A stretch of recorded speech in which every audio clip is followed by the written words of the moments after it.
ഫിനാലയുടെ അടുത്ത് നിൽക്കുമ്പോൾ എന്താ ഇപ്പൊ ബിഗ് ബോസ് കണ്ടോണ്ടിരിക്കുമ്പോൾ ഫീൽ ചെയ്യുന്നത്? ഇല്ലടാ, ഞാൻ വന്നതിന് ശേഷം എൻ്റെ കുറച്ച് എപ്പിസോഡ്സ് കണ്ടു. പിന്നെ കാണാനുള്ളൊരു മൈൻഡ് സെറ്റും കാര്യങ്ങളും. വീട്ടിലാണെന്നുണ്ടെങ്കിൽ ഇവരാരും ഇടുന്നില്ല എന്ന് പറയുന്നു. ആരും കാണുന്നില്ല. പിന്നെ ഓൾറെഡി നമുക്ക് അതിനകത്ത് നിൽക്കുന്ന ആ ഒരു ഫീലും കാര്യങ്ങളും ഒക്കെ ഉള്ളതുകൊണ്ട് കുറച്ചൊരു വേറെ സ്റ്റേജിലാണ്. അപ്പോൾ അതുകൊണ്ടിരുന്ന് കാണാൻ നമുക്ക് പേഴ്സണലി പറ്റാറില്ല. അതാണ് കാര്യം. അല്ല വേറെ അതിനകത്ത് വിഷമവും കാര്യങ്ങളും ഇവർക്കൊക്കെ വിഷമമുണ്ട്. അൺഫെയർ ആണെന്നുള്ളതുകൊണ്ട് ഒരു വിഷമമുണ്ട് കാണാൻ.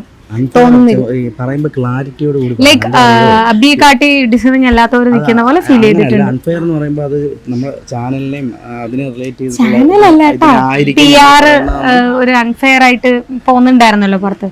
അപ്പൊ അതുകൊണ്ട് നമുക്കൊരു ബുദ്ധിമുട്ട് കാണാൻ, അതുകൊണ്ട് ഇപ്പൊ കാണുന്നില്ല. ക്ലാരിറ്റി ഇല്ലെന്നുണ്ടെങ്കിൽ പറയാൻ നമ്മൾ അതിൽ നിന്ന് ഇറങ്ങി ചാനലിനെ കുറ്റപ്പെടുത്തുന്നു അങ്ങനെ അത് വരും. കാര്യം അതല്ല, വെളിയിൽ PR-ഉം കാര്യങ്ങളും.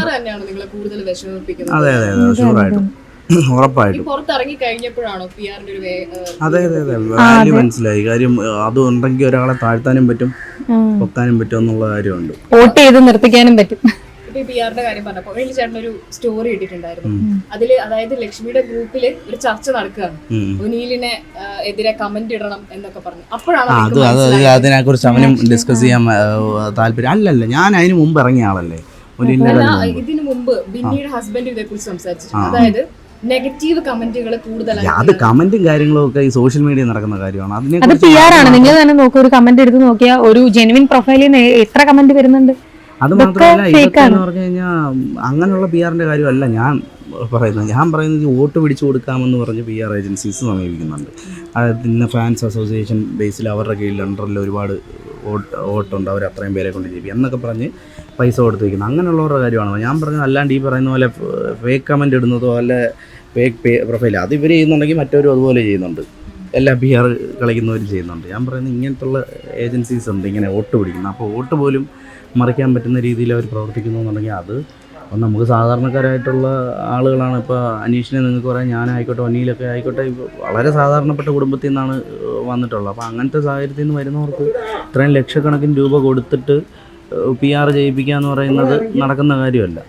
അപ്പോൾ എന്നെ സംബന്ധിച്ചിടത്തോളം ആ 6 ലക്ഷം രൂപ എൻ്റെ കയ്യിൽ ഉണ്ടായിട്ടുണ്ടെങ്കിൽ മറ്റ് പല കാര്യങ്ങൾക്കും ഉപയോഗിക്കാം. അങ്ങനെയുള്ള 6, 10 ലക്ഷം 14 ലക്ഷം രൂപ അത്രയൊക്കെ കൊടുത്തു പോകുന്നു എന്നുണ്ടെങ്കിൽ അത് നമുക്ക് പറ്റുന്നതല്ല. പിന്നെ എന്നെ സംബന്ധിച്ചിടത്തോളം 56 ദിവസം എന്ന് പറയുന്നത് ഒരു PR-ഉം കൊടുക്കാതെ അവിടെ നിൽക്കാൻ പറ്റിയത് ഭാഗ്യമായിട്ട് കാണുന്നു. കാര്യം അത്രയും കണ്ടസ്റ്റൻസിന്റെ പിടിച്ചു വെക്കാൻ പറ്റിയത് വലിയ കാര്യം. അപ്പം അതുകൊണ്ട് സന്തോഷമുണ്ട്, പിന്നെ സമാധാനമുണ്ട്. ആളുകൾ തിരിച്ചറിയുന്നു, സ്നേഹിക്കുന്നു, സന്തോഷം.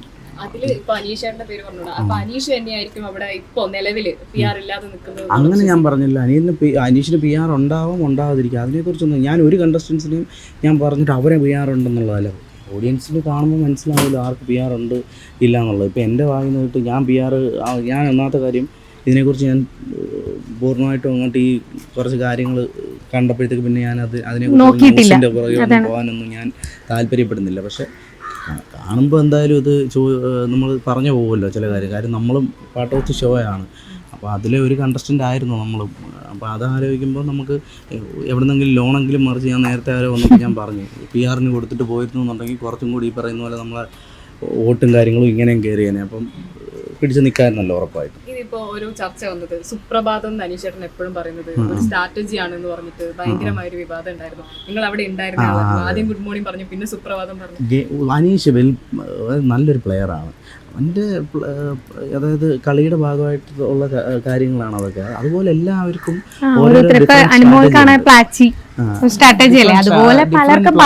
സ്ട്രാറ്റജി ആയിട്ട് വരുന്നവരാണ്. ഞാൻ തന്നെ എൻ്റെ ദേഷ്യം മാക്സിമം യൂസ് ചെയ്യാൻ വേണ്ടിയിട്ട് ആദ്യം എൻ്റേതായിട്ടുള്ള രീതിയിൽ സ്ട്രാറ്റജിയൊക്കെ കീപ്പ് ചെയ്ത് ഇറക്കി കളിച്ച ഒരാളാണ്. എന്നിട്ട് അതൊക്കെ ഞാൻ മാറ്റി പിടിക്കേണ്ട അവസ്ഥ ബിഗ് ബോസ് തന്നെ ഒപ്പിച്ചു. അപ്പോൾ അനീഷിൻ്റെ സ്ട്രാറ്റജി പക്ഷെ പൊളിയാതെ നിൽക്കുന്നുണ്ടെങ്കിൽ പറയുന്നു എന്നുണ്ടെങ്കിൽ ഡേ 1 പറഞ്ഞ സുപ്രഭാതം 1 പറഞ്ഞിട്ടില്ല എന്ന് തോന്നുന്നുണ്ട്. ഗുഡ് മോർണിംഗ് ഒക്കെ പറഞ്ഞിട്ട് പിന്നെ സുപ്രഭാതം മാറ്റി. പക്ഷേ ആ സുപ്രഭാതത്തിൽ നിന്ന് ഇപ്പോഴും മാറാതെ ആ സുപ്രഭാതം ഇപ്പം ഈ 70 ദിവസത്തിൽ നിൽക്കുമ്പോൾ അവൻ പറയുന്നുണ്ടെങ്കിൽ അതൊരു ഗെയിം പ്ലാൻ അല്ലേ, നല്ലൊരു ഗെയിം പ്ലെയറിൻ്റെ ഒരു ഇതല്ലേ, ക്വാളിറ്റി അല്ലേ ഇത്. അതിൽ കൺസിസ്റ്റൻ്റ് ആയിട്ട് നിൽക്കുക എന്ന് പറയുമ്പോൾ നല്ല ഗെയിമറാണ്. പൊതുവിൽ ഇപ്പോൾ അനുമോളൊക്കെ പറയുന്നത് അതിൽ ലേഡീസിനെ മാത്രം ഇങ്ങനെ പുറത്താക്കിക്കൊണ്ടിരിക്കുന്നു. ഞാൻ ഒന്നാമത്തെ കാര്യം ഞാൻ പറയാം, എനിക്കിങ്ങനെ ഈ പറഞ്ഞില്ലേ ഈ ലേഡീസ് ജെൻസ് ഈ പരിപാടിയൊന്നും ഇല്ല. ഇതൊന്നും ആ ഷോയ്ക്കകത്തൊന്നും ഇല്ല. എല്ലാം ഈക്വലി. ഈ ലേഡീസ് എന്ന് പറയുകയാണെങ്കിൽ തന്നെ ഉറപ്പിച്ചോളൂ അവിടെ ജെൻഡർ കാർഡ് ഇറക്കുന്നു എന്ന്. ലേഡീസ് പറയരുത്. അതിനോട് എൻ്റെ ഏറ്റവും വേണ്ടപ്പെട്ട ഒരാളാണ്. അടിക്കട്ടെ ഭാഗ്യമുണ്ടെങ്കിൽ, പിന്നെ ഈ പറയുന്ന പോലെ കളിച്ച് ജയിക്കട്ടെ. പക്ഷേ ആ പറഞ്ഞതിനോട് എനിക്കെതിരാണ്. ലേഡീസ്, ജെൻസ്, പിന്നെ തടിയുള്ളവർ, തടിയില്ലാത്തവർ, അതൊന്നും ഇല്ല അതിനകത്ത്. അതൊന്നും ഇല്ല, എല്ലാം ഈക്വൽ. ഇപ്പോ അപ്പാനി ശരത്തൊക്കെ പുറത്തിറങ്ങിയ സമയത്ത് പറയുന്നുണ്ടായിരുന്നു, അതായത് അവരെക്കാളും ഡിസേർവിംഗ് അല്ലാണ്ട് അഭിലാഷമോ ഓനിയനോ ഒക്കെ അവിടെ നിൽക്കുന്നുണ്ട് എന്ന തരത്തിലൊരു സംസാരം വന്നിരുന്നു.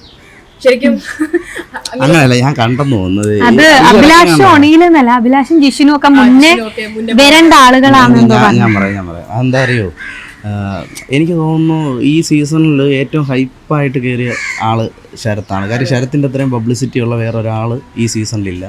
അപ്പം ഞാൻ ശരത്ത് ഇപ്പോഴും ഇന്നലെയും ഞാൻ നോക്കാൻ വിളിച്ച് സംസാരിച്ചാണ്. ഇത് നെഗറ്റീവായിട്ട് പറയുന്ന ഒന്നുമല്ല. കാര്യം ഞാൻ ഇറങ്ങിയപ്പോഴാണല്ലോ ഗെയിമിൽ അവൻ ഈ ഒരു സ്റ്റേറ്റ്മെൻറ്റ് നടത്തിയത്. അപ്പോൾ എനിക്കത് അതിനുള്ളൊരു ഇത് നേരിട്ട് പറയേണ്ടതല്ല. അവൻ എനിക്ക് വേണമെന്നുണ്ടെങ്കിൽ എൻ്റെ അടുത്ത് പറയാമായിരുന്നു. പക്ഷെ അവനും മീഡിയ കൂടെ പറഞ്ഞു. സോ ഞാൻ പറയുന്നത് നെഗറ്റീവായിട്ടല്ല, അവനാണ് ഈ സീസണിൽ എനിക്ക് തോന്നുന്നു ഏറ്റവും സെലിബ്രിറ്റി സ്റ്റാറ്റസിൽ കയറിയ ഒരാൾ. അപ്പോൾ അങ്ങനെ ഒരാൾ ഞാൻ ആദ്യത്തെ 3 വീക്ക് എനിക്ക് തോന്നുന്നു നോമിനേഷൻസിൽ വന്നിട്ടില്ല, അതായത് നമ്മുടെ എവിക്ഷനിൽ വന്നിട്ടില്ല. അത് കഴിഞ്ഞിട്ടുള്ള 8 വീക്കിൽ 1 വീക്ക് ഞാൻ ക്യാപ്റ്റനായി, ബാക്കി 4 വീക്കിൽ ഞാൻ എവിക്ഷന് വന്നിട്ടുള്ള ഒരാളാണ്. അതിൽ ഫസ്റ്റ് വീക്കായിരുന്നു ശരത്തിൻ്റെ കൂടെ ഞാൻ. ആ വീക്കിൽ ശരത്തും ഉണ്ടായിരുന്നു, ഞാനും ഉണ്ടായിരുന്നു.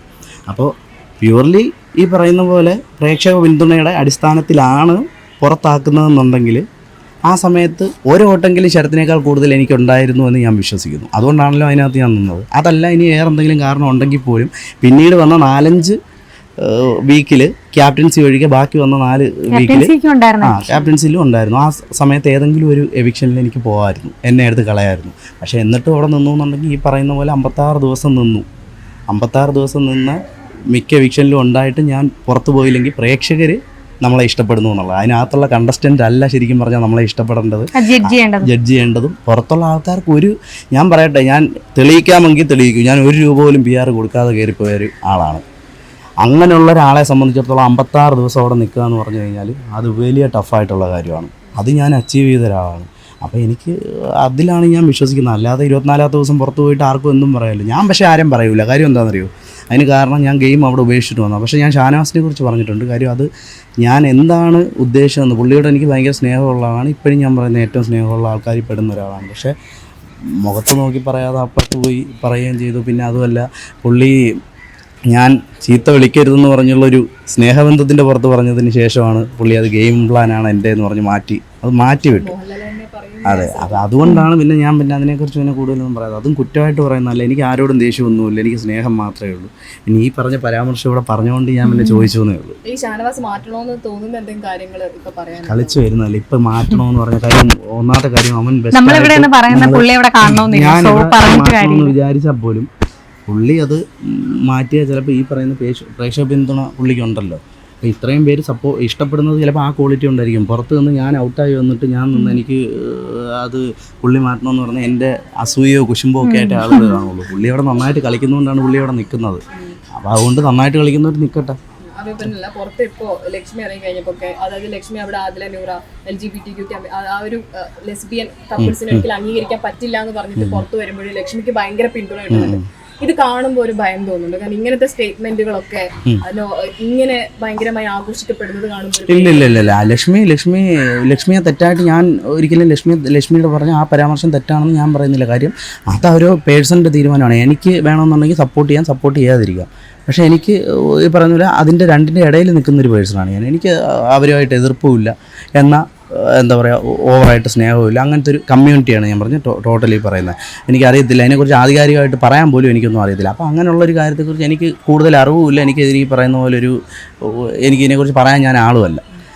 ലക്ഷ്മി പറയുന്നത് ലക്ഷ്മിക്ക് വ്യക്തമായിട്ടുള്ള ധാരണയുണ്ട്. ലക്ഷ്മി ആ സ്റ്റേറ്റ്മെൻറ്റ് ഉറച്ചു നിൽക്കുന്നു. ഇപ്പോഴും ഉറച്ചു നിന്നിട്ടാണ് ഇറങ്ങിയത്, അല്ല ആ സ്റ്റേറ്റ്മെൻറ്റ് തിരുത്തിയിട്ടല്ല ഇറങ്ങിയത്.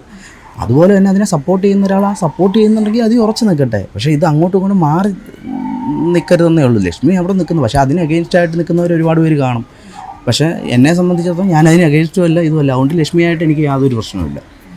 ലക്ഷ്മിയായിട്ട് പ്രശ്നമുള്ളത് ഒനീലിൻ്റെ കേസിൽ മാത്രം. അതെനിക്ക് പ്രശ്നമുണ്ടായിരുന്നു ആ സമയത്ത്. പിന്നെ ഇനി അവൻ്റേതായിട്ടുള്ള രീതിയിൽ പോകുന്നു. ഇനിയൊക്കെ അവരുടെ പേഴ്സണൽ തീരുമാനങ്ങളാണ്. അതിനകത്തൊരു ഫ്രണ്ട് എന്നുള്ളതിലുപരി എനിക്ക് അങ്ങനെ ചെയ്യരുതെന്ന് പറയുന്നതിൽ അത് ആ ഒരു ഫ്രണ്ട്ഷിപ്പ് എനിക്കത് അങ്ങനത്തെ ഫ്രണ്ട്ഷിപ്പ് അല്ല ഞാൻ കീപ്പ് ചെയ്യുന്നത്. വ്യക്തിപരമായിട്ടുള്ള ഒരുപാട് തീരുമാനങ്ങളും അഭിപ്രായങ്ങളും കാണും. അതിനകത്ത് കയറി കടന്നു നിന്നിട്ട് അതങ്ങനെ ചെയ്യരുതെന്ന് പറയാൻ ഞാനാണല്ല, അതിൽ എനിക്ക് വിശ്വാസമില്ല. ഇപ്പൊ അനീഷ് കപ്പെടുത്ത് കഴിഞ്ഞാൽ എങ്ങനെയായിരിക്കും ബിഗ് ബോസ് ഷോ മാറാൻ പോകുന്നതാണ് വിചാരിക്കുന്നത്? ആദ്യമായിട്ടല്ലേ കോമണർ വരുന്നത്. കപ്പടിച്ചാൽ നല്ലത്. ബാക്കിയുള്ളവരും നമ്മുടെ ഫ്രണ്ട്സാണ് കേട്ടോ, അവരും കപ്പടിക്കട്ടെ, ആർക്കെങ്കിലും ഒക്കെ കിട്ടട്ടെ, ഒരാൾക്കല്ലേ കിട്ടുള്ളൂ. പക്ഷെ അനീഷ് അടിക്കട്ടെ, കോമണർ അല്ലേ, നല്ലപോലെ ഗെയിം കളിക്കുന്നുണ്ട്, കളിച്ചല്ലേ നിൽക്കുന്നത്. ആരെയും കുറച്ചുകൂടി ചേഞ്ച് ആയ പോലെ ജിസയിൽ പോയപ്പം അത്യാവശ്യം കളിച്ചു തുടങ്ങി. പിന്നെ അവൻ ഫിസിക്കൽ ടാസ്കിൽ കുറച്ചും കൂടെ സ്ട്രോങ് ആണ്. അപ്പോൾ അതുകൊണ്ട് അവൻ ഇങ്ങനത്തെ ടാസ്കുകളൊക്കെ കൊണ്ട് പിന്നെ അവൻ ഒറ്റയ്ക്ക് കളിക്കുന്ന കാണാൻ രസമുണ്ട്. മറ്റേതൊന്നും മാറിയില്ലേ, നല്ലതായിട്ട് കളിക്കുന്നത്. നിങ്ങൾക്ക് അത് ഫീൽ ചെയ്യുന്നില്ലേ? സാബുമോനെ കുറിച്ച് ആളുകൾ ഇങ്ങനെ ആദ്യം ഒരു ട്രോള് വന്നത് 5 സ്റ്റാർ ഡു നത്തിങ് സാബുമോനെ ഇപ്പൊ ഒരു ചേഞ്ചസ് ഫീൽ ചെയ്യുന്നില്ലേ? ഇപ്പോഴല്ല, അവൻ്റെ അത് ഞാൻ പറഞ്ഞല്ലോ, അവൻ ഓക്കെയാണ്. കാര്യം എല്ലാവരും അങ്ങോട്ടും ഇങ്ങോട്ടും അടികൂടി കണ്ടന്റ് ഉണ്ടാക്കാൻ അവൻ ഡിഫറെൻ്റ് ആയിട്ട് നിൽക്കുന്നുണ്ട്. എനിക്ക് പേഴ്സണലി ഇഷ്ടമാണ് അവനെ. ബാക്കിയുള്ളവർക്ക് പിന്നെ ഇഷ്ടപ്പെടുന്നുള്ള അതുകൊണ്ടായിരിക്കും അവിടെ നിൽക്കുന്നത്. പക്ഷേ കുറച്ചുകൂടെ ഒക്കെ പിന്തുണ കിട്ടട്ടെ, അവനൊക്കെ കയറി പോട്ടെ. എല്ലാവരും ഗ്രൂപ്പിനെ വിമർശിക്കുമ്പോഴും ആദില, നൂറ, അനുമോള് ആ ഒരു ഗ്രൂപ്പ് അങ്ങനെ തന്നെ നിൽക്കുകയാണ്. അത് അങ്ങനെ പൊളിയേണ്ടത് ആർക്കും അങ്ങനെ വലിയ പിടുത്തം കൊടുക്കാത്ത, അതായത് മറ്റേ പ്രത്യക്ഷത്തിൽ വലിയ പ്രശ്നക്കാരല്ലാത്ത ഒരു ഗ്രൂപ്പാണ്, അടങ്ങി ഒതുങ്ങി പോകുന്ന രീതിയിലുള്ള ഒരു ഗ്രൂപ്പ്. അതുകൊണ്ടുള്ള രക്ഷപ്പെട്ടു പോകുന്നതാണ്. അക്ബറിൻ്റെയും പിന്നെ ഇവൻ്റെ നമ്മുടെ ശരത്തിൻ്റെയൊക്കെ ഗ്രൂപ്പ് എന്നൊക്കെ പറയുന്നത് കുറച്ച് ആദ്യമേ എല്ലാവരെയും കയറി ചൊറിയുക, അടിക്കുക, പ്രശ്നങ്ങൾ ഉണ്ടാക്കുക എന്ന് പറയുന്ന ഒരു ഗ്രൂപ്പിലേക്ക് പോയി. അപ്പോഴാണ് ഞാനും പൊന്നിയിലും ഒക്കെ ചേർന്നിട്ട് പണിയാൻ തുടങ്ങിയത്. അപ്പോൾ അതല്ലാത്ത ആവശ്യം ഗ്രൂപ്പുകളൊക്കെ ക്രിയേറ്റ് ആവും ഇവിടെ, ആവാതിരിക്കത്തില്ല. അപ്പാനി പോയപ്പോൾ കുറച്ച് ഡൗൺ ആയി, പിന്നെ കയറി വന്നല്ലോ, ഓക്കെ സെറ്റാണ്. അപ്പാനി പോയപ്പോൾ നല്ല ഡൗൺ, അതെല്ലാവർക്കും അങ്ങനെയാണ്. അവിടെ നമുക്കൊരു സൗഹൃദം കിട്ടുമ്പോൾ ആ സൗഹൃദം കണ്ടിന്യൂ ചെയ്ത് ഇങ്ങനെ പൊയ്ക്കൊണ്ടിരിക്കുമ്പോൾ പെട്ടെന്ന് ഒരാൾ പോകുമ്പോൾ ആ പോകുന്ന ആൾക്ക് പെട്ടെന്ന് ചിലപ്പം അക്സെപ്റ്റ് ചെയ്യാം പുറത്തുമായിട്ട്. പക്ഷേ അവിടെ നിൽക്കുന്ന ആൾ ഭയങ്കരമായിട്ട് ഡൗൺ ആയി പോകും. കാര്യം അയാളെ ഡിപ്പെൻഡ് ചെയ്ത് രാവിലെ മുതൽ രാത്രി വരെ ഡിപ്പെൻഡ് ചെയ്തതെന്നുപരി അയാളുടെ കൂടെ ആയിരിക്കുമല്ലോ എപ്പോഴും. ഒരു ഫ്രണ്ട്ഷിപ്പ് കിട്ടുമ്പോൾ എപ്പോഴും സംസാരമായിക്കോട്ടെ, നമ്മുടെ ഊണിലും ഉറക്കത്തിലും. ഇവിടെ 24 മണിക്കൂർ എന്ന് പറഞ്ഞു കഴിഞ്ഞാൽ അതിൽ 4 മണിക്കൂറൊക്കെ ആയിരിക്കും ഉറങ്ങുന്നത്. ബാക്കി 20 hours സംസാരവും നമ്മുടെ കാര്യങ്ങളും ഒക്കെ ആയിട്ട് ഇങ്ങനെ സംസാരിച്ചിരിക്കുമ്പോൾ അതിൽ നിന്ന് ഒരാൾ പോകുമ്പോൾ ഭയങ്കരമായിട്ട് അക്സെപ്റ്റ് ചെയ്യാൻ ബുദ്ധിമുട്ടാവും. അകത്ത് നിൽക്കുന്നവരാണ് അത് ഇവൻ്റെ കാര്യത്തിൽ നന്നായിട്ട് അനുഭവിച്ചിട്ടുണ്ട് അക്ബർ. മുന്നിലും അതുപോലെ തന്നെ ഞാൻ പോയ വീട്ടിൽ നല്ല ഡൗൺ ആയിരുന്നു. ഞെട്ടിച്ചൊരു എവിക്ഷൻ ശരത്തിൻ്റെ നല്ല എവിക്ഷൻ. ഞാൻ ഇറങ്ങിയതിന് ശേഷം പിന്നെ ജിസൈലിൻ്റെ എവിക്ഷൻ ഞെട്ടിച്ചു. എനിക്ക് അബിയുടെ സമീപിച്ചിരുന്നോ? ഒരുപാട് പേര് കണക്ട് ചെയ്തിട്ടുണ്ടായിരുന്നു. നമുക്ക് ഞാൻ പറഞ്ഞില്ലേ അതുപോലൊരു സാമ്പത്തികം ഇല്ലാത്തതുകൊണ്ട് വേണ്ട, ആളുകൾക്ക് ഇഷ്ടപ്പെടുവാണെങ്കിൽ അവിടെ നിൽക്കട്ടെ എന്നുള്ളത്. പോസിറ്റീവ്, അതൊരു നമ്മളുടെ ഒരു ബ്ലെസ്സിങ് തന്നെ. എനിക്ക് എന്നെ കുറിച്ച് സംസാരിക്കാറുണ്ട്. പിന്നെ ഇപ്പൊ വന്നിട്ട് ലേറ്റസ്റ്റ് ആയിട്ട് ഒനീലിനെ കുറിച്ച് എൻ്റെ അടുത്ത് ചോദിക്കാറുണ്ട് ഓട്ടോമാറ്റിക്കലി. കണ്ടോ എന്നെ ചോദിക്കുന്നത് അനീഷിനെ എൻ്റെ അടുത്ത് ഒരാൾ വന്ന് എൻ്റെ അടുത്ത് ചോദിച്ചിട്ടുണ്ട്, അനീഷിന് ഇത്രയും സപ്പോർട്ടുള്ളതായിട്ട്. ഞാൻ 2ാമത്തെ ദിവസം ആയല്ലേ പുറത്തിറങ്ങിയിട്ട്, അപ്പോൾ എനിക്ക് അറിയത്തില്ല അപ്പം ആർക്കാണ് സപ്പോർട്ടെന്നോ കാര്യങ്ങളൊന്നും. ഞാൻ സോഷ്യൽ മീഡിയ ഈ പറയുന്ന പോലെ തുറക്കാനുള്ളൊരു മാനസികാവസ്ഥ. പുറത്തിറങ്ങിയപ്പോൾ എൻ്റെ അടുത്ത് അനീഷിന് ഇത്രയും സപ്പോർട്ട് ഉണ്ടെന്ന് അറിഞ്ഞപ്പോൾ എന്താ നിങ്ങൾക്ക് തോന്നിയത്? അപ്പോഴാണ് എനിക്ക് മനസ്സിലാവുന്നത് അനീഷിന് കുഴപ്പമില്ലാത്ത രീതിയിൽ അവന് ഈ പറയുന്ന പോലെ ഇതുണ്ടെന്നുള്ള കാര്യം. നന്നായിട്ട് പോട്ടെ. അത് കോമണറായിട്ട് തന്നെ കാണാനേ പറ്റുള്ളൂ. റിയാലിറ്റി ഷോ എന്ന് പറഞ്ഞാൽ എന്താണ്?